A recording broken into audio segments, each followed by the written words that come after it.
All right, well, it looks like it's the end of an era. News coming down today within the last hour that it looks like Nick Saban, at age 72, he's retiring from coaching football at Alabama.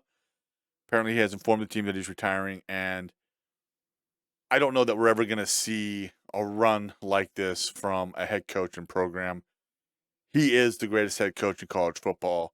I'm not an Alabama fan, but I can respect what that man has done as a coach, and it's damn impressive.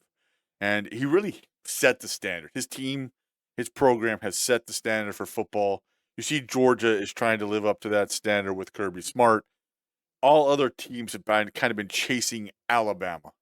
In his time there, he pretty much every season had his program being talked about as a potential team playing for a national championship, winning the SEC, being in the playoff when the playoffs started, all those sorts of things. And to give you an idea of his record at Alabama, his worst season was his first season where he won 7 games.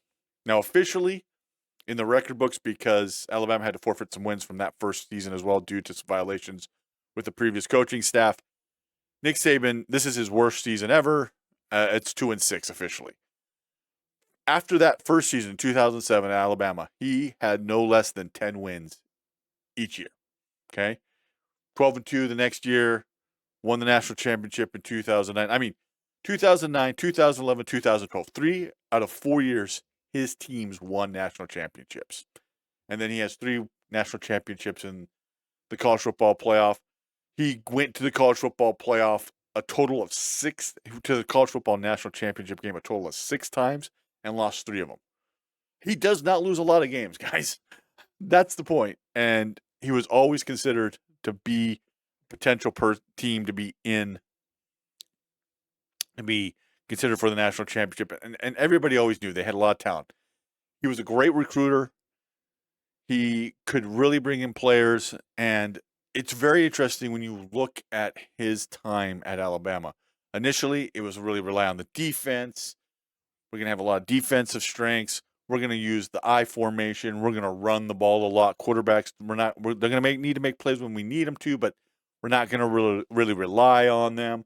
Mark Ingram won the first Heisman for Alabama under him. Derrick Henry, they were really using those running backs to really do these sorts of things. That all changed after 2012. Now, I don't know how many people knew this, that in 2012, Nick Saban was really pushing for no-huddle offenses to go away. He was saying they're not safe. This isn't what football should be. And, of course, all the other coaches were like, you just don't like it because it was working against you in certain moments.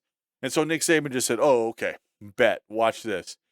Nick Saban adjusted to what was becoming the modern college football offense, went out, got coaches like Lane Kiffin to come in, Steve Sarkisian to come in, run this offense. And what you saw happen is the offense for Alabama all of a sudden became a fearsome weapon. And if you pair that with a defense that's really good, that's why you have teams that dominate every year and are basically winning 13 to 14 games.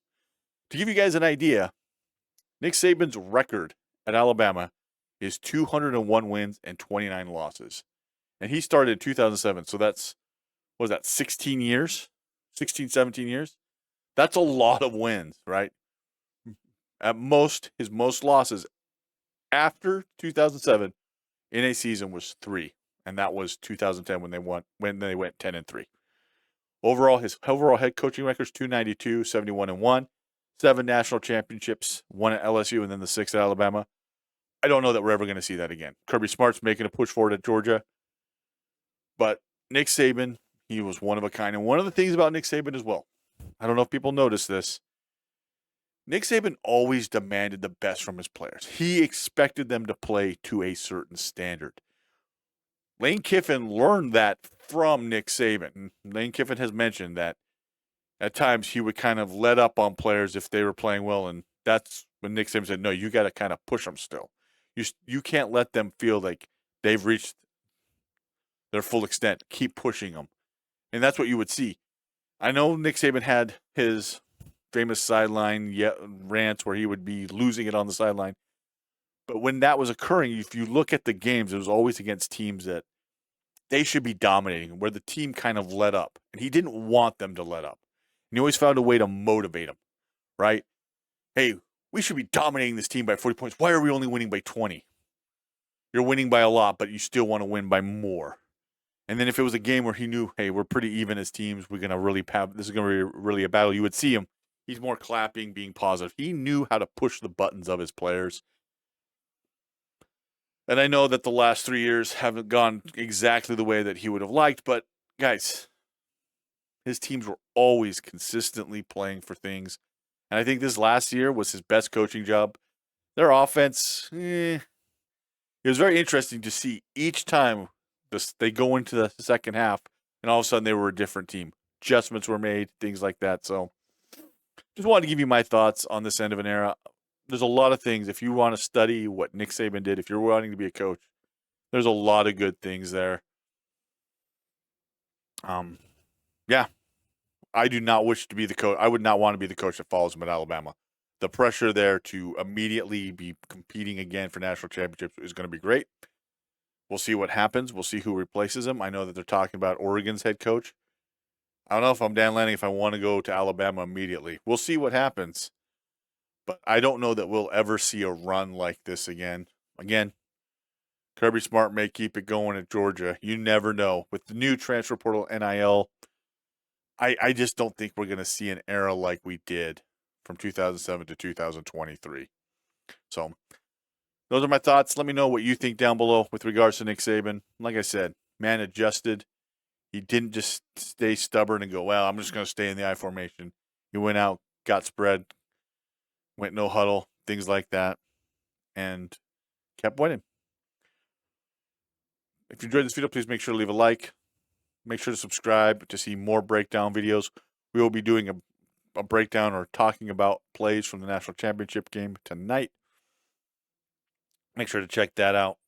I do want to give a shout out to all of our members of this channel, especially those at the booster member or above. You're seeing their names scroll across the screen here on this video. If you wish to have your name in a video just like this, make sure to join as a member at this particular level of booster and above. All members, however, get early access to any video before it goes public. If you wish to have early access to a video, make sure to sign up at the fan level or above. We'll see you next time.